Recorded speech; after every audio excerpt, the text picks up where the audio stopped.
warahmatullahi wabarakatuh. Sugeng enjing para pamirsa. Kepanggihan malih kalih kula Anissa ingkang badhe ngaturaken pawarta babagan banjir teka maneh. Wis adat saben tekane mangsa rendheng kang tumiba ing sasi Desember nganti tekan tengah-tengahing April.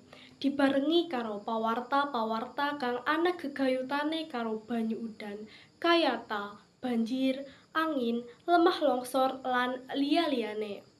Yen wis ngono, kabeh jinis informasi elektronik apadene media cetak kang sumber masyarakat kayata radio, TV, internet, koran, lan sapanunggalane dikebaki dening pawarta banjir. Wiwit tangi turu nganti arep mapan turu meneh, pawarta banjir ora ana kendhate ngrenggani acara-acara ing media kasebut. Durung suwe ing wiwitaning sasi Januari kepungkur banjir bandhang wis dumadi ing tlatah Jember, Jawa Timur lan Wonosobo. Sawise kuwi ganti-gumanti liyane keterak banjir kang kalebu banjir gedhe ing wiwitaning taun iki yaiku banjir kang dumadi ing pesisir lor Jawa utawa kondhange disebut Pantura Jawa.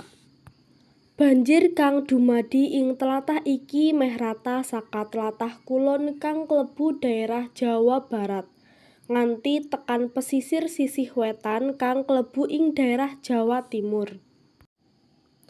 Semono uga dhaérah pesisir Jawa Tengah kalebu Semarang, Mangetan, lan Mangulon ora keri melu kebanjiran.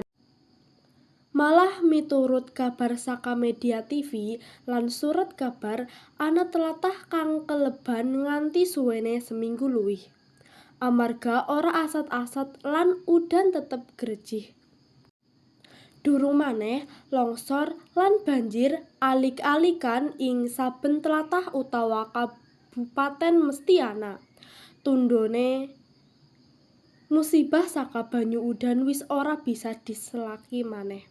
Korban manungsa raja, kaya lan raja brana wis ora bisa kaetung maneh. Saka musibah banjir kasebut yen didelok saben taune nuduhake ora saya suda nanging sawalike malah saya gedhe lan daerah sing kena banjir saya rata. Apa ategese iki sing diarani jaman karusakan nalika jaman saya maju lan akeh wong winasis.